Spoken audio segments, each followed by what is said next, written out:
comienza a tener dificultades respiratorias. ¿Qué pasa más? ¿Qué tiene? En alguna situación tiene una cianosis central, ¿no? Dificultad respiratoria, se oculta sibilancia en expiración o inspiración. Expiración. En meter o sacar aire. En sacar. En sacar, ¿no? Muy bien. Todo esto se ve. Y como también se ve la resolución de los fármacos, es importante conocerla.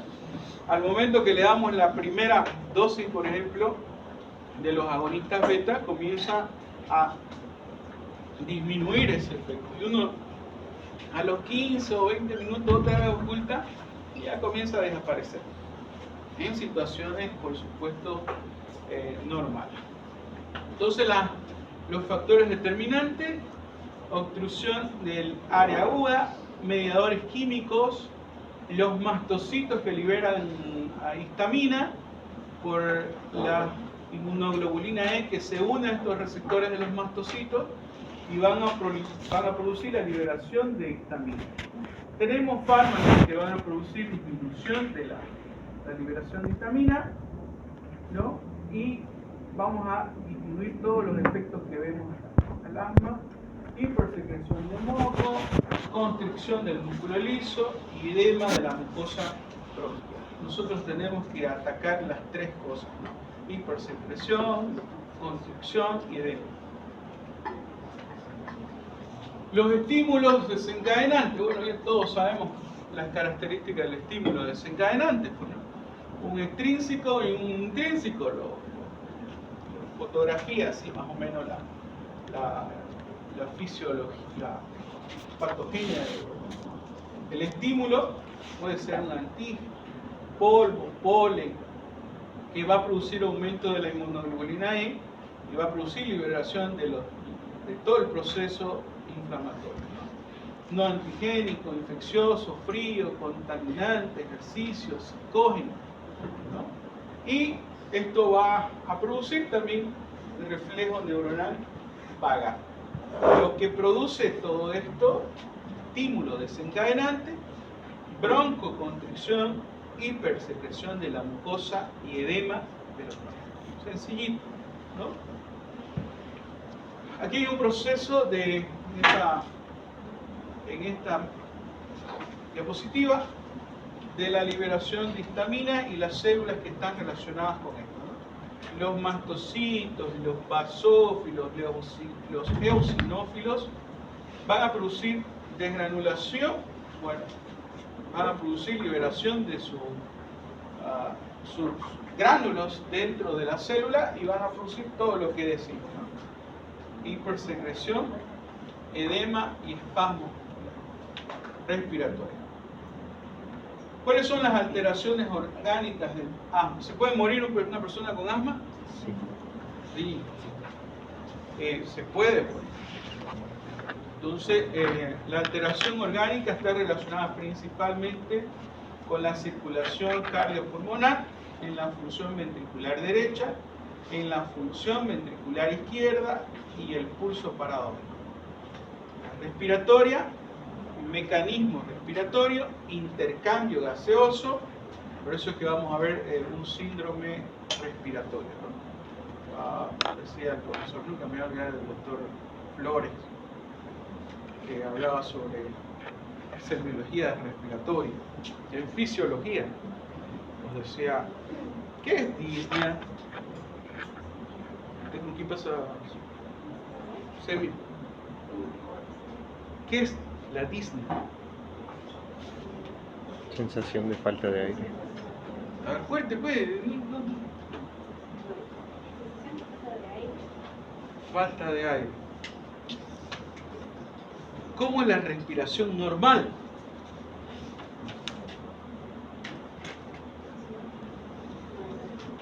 ¿Cómo es la respiración normal? Les estoy diciendo pregunta de examen. Costo abdominal. ¿Ah? Niños, no han estudiado ustedes, ¿no? ¿Cómo es la respiración normal? ¿Cómo inhalar y o sea, Pero, ¿cómo? Bastante. Costo abdominal. Mal. ¿Quién le pasa el doctor? Levanten la mano. ¿Ni uno? Pasaron. Bueno.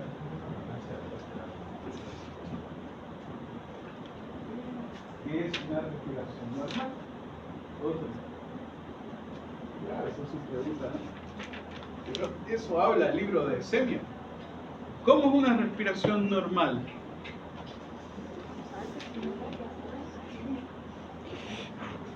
¿Qué dice la semiología? No existe.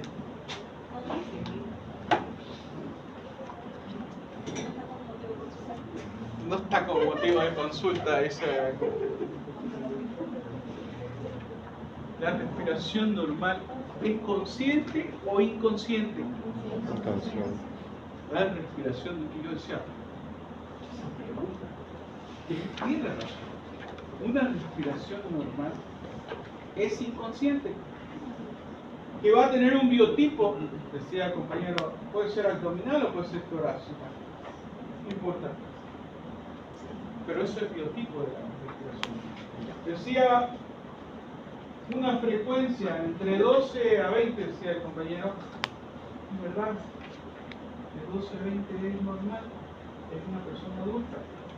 Bueno, pero un niño tampoco es lo mismo. Y la frecuencia cardíaca. Esto lo tienen que saber así, ¿no? Vamos viendo las características semiológicas y la terapéutica está al ladito, o sea, prácticamente nos enseña, ¿no? Entonces tenemos una respiración alterada, el mecanismo alterado, el intercambio gaseoso alterado, el trabajo respiratorio y fallo respiratorio. El que me ha tocado vivir que algunos pacientes han muerto, ¿no?, por fallos respiratorios. Que más miedo yo le tenía al paro respiratorio que al paro cardíaco, por ejemplo. Un paro cardíaco podía sacarlo en pacientes inmunodeprimidos en etapa terminal, ¿no? Normalmente se veían neumonías después que abarcaban todo el pulmón, izquierdo, derecho, y algunas veces había que entubar y ese paciente no quería entubarse, ¿no? O no tenía la posibilidad económica de la intubación. Teníamos mirarlo, era lo malo, ¿no? Mirarlo morir de esa manera. Pero bueno, se hacía lo que se podía en algunas situaciones. Esta es una clasificación según la severidad. No ha cambiado, es una antigua que tengo. Les voy a mostrar una de Autodec ahora, si tengo tiempo. Damos tiempo.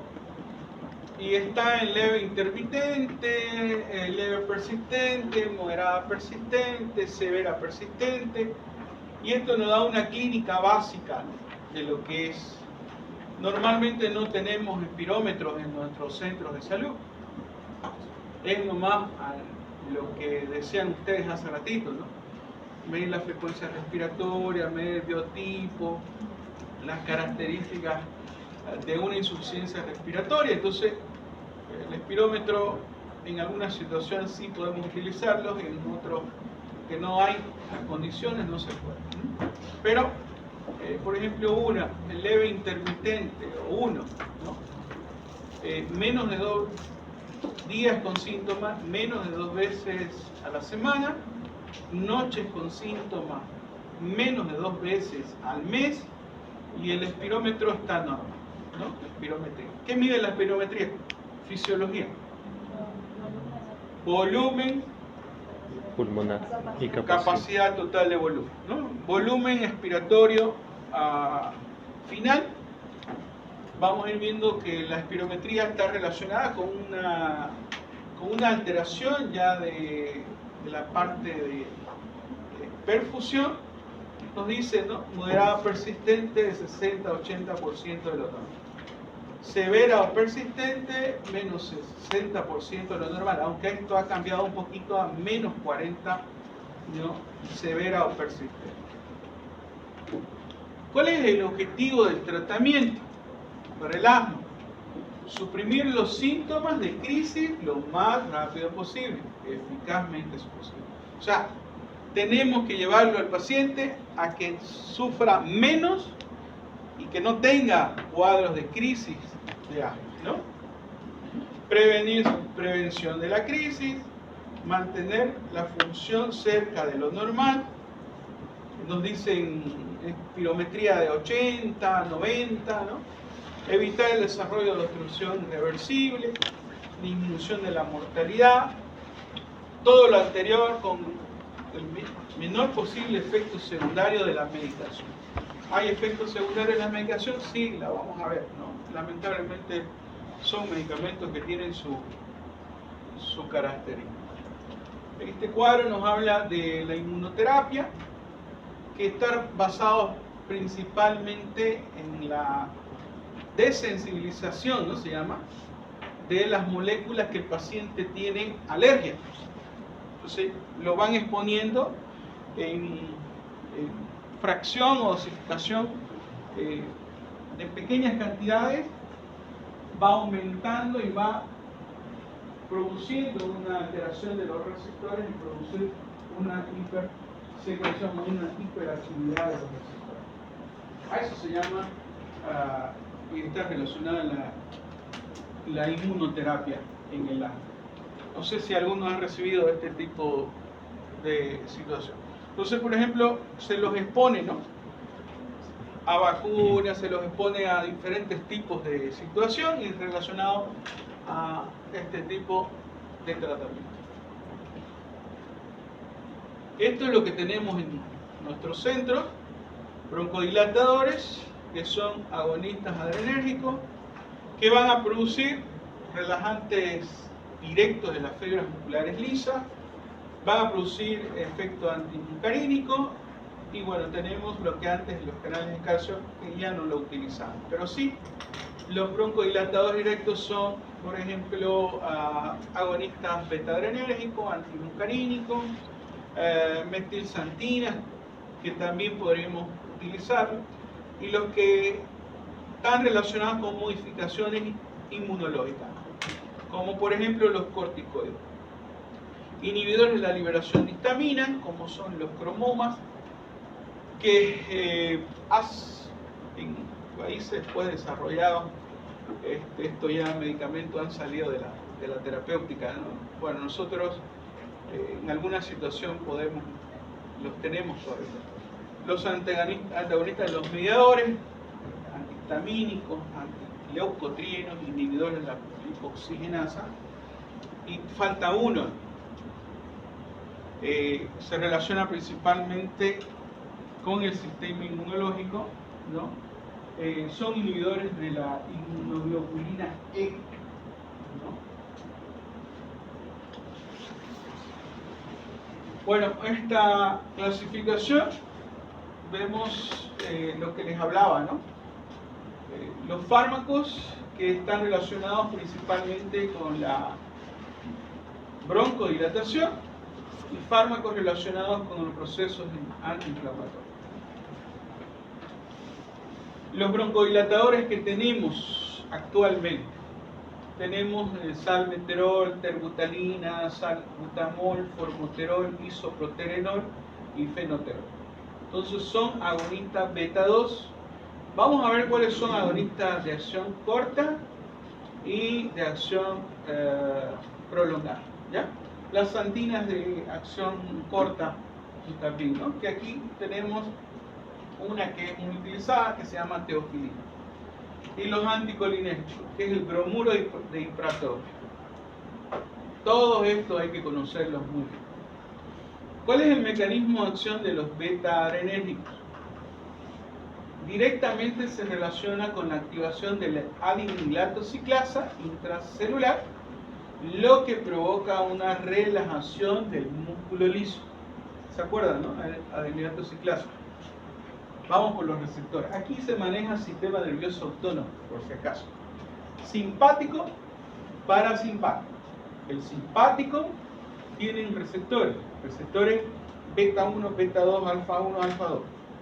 ¿Cuáles tus fármacos están relacionados principalmente con la actividad agonista del sistema simpático beta 2. Lo encontramos beta 2 ¿en dónde? Pulmón y corazón, ¿no? Predominio beta 2 respiratorio. ¿Okay? Mecanismo de acción: actúa produciendo activación de la proteína G, GS, va a producir activación de la adenylatociclasa, la proteína quinasa se activa y va a producir una relajación del músculo liso.